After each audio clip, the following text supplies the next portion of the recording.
কালাপানির জেলে বন্দী করা হয়েছিল। মাওলানা হাবিবুর রহমান ধলিয়ানবী রহমাতুল্লাহ আলাইহিকে ওই কালাপানির জেলে বন্দী করা হয়েছিল।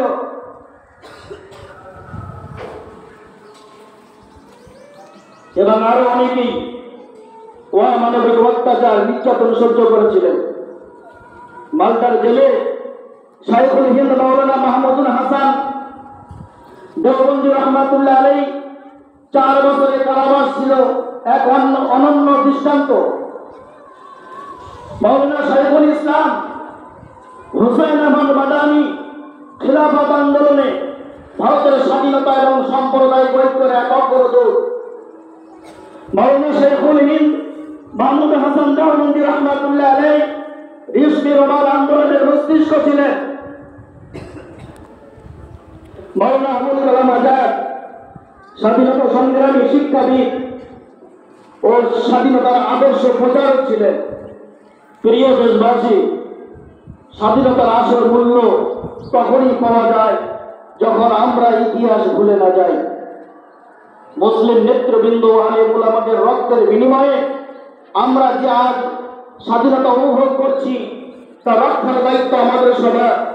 আসুন আমরা মিলেমিশে ভারতের এই স্বাধীনতার মর্যাদা রক্ষা করি এবং শহীদদের আত্মাকে শান্তি দিই, তাদের আদর্শ অনুসরণ করি। আজ ভারতবর্ষের ৭৯তম স্বাধীনতা দিবস। আমরা আমাদের প্রতিষ্ঠানের পক্ষ থেকে আমরা স্বাধীনতা দিবস পালন করতে চলেছি। এখনই আমরা পতাকা উত্তোলন করব। এর মাঝে আমাদের মধ্যে উপস্থিত হয়েছেন আমাদের প্রতিষ্ঠানের একজন শিক্ষক হাজী আব্দুর রহমান গাজী সাহেব। সংক্ষিপ্ত দুটো একটা কথা বলবেন, তারপরেই আমরা পতাকা উত্তোলন করব। আসসালামু আলাইকুম ওয়া রাহমাতুল্লাহি ওয়া বারাকাতুহু। আজ 15ই আগস্ট 2025।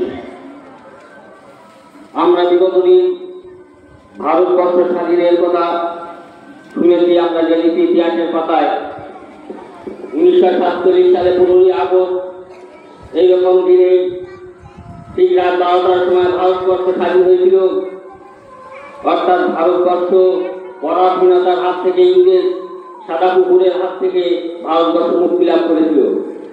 ইংরেজদের উদ্দেশ্য ছিল ভারতবর্ষকে লুণ্ঠনা শোষণ করা। প্রায়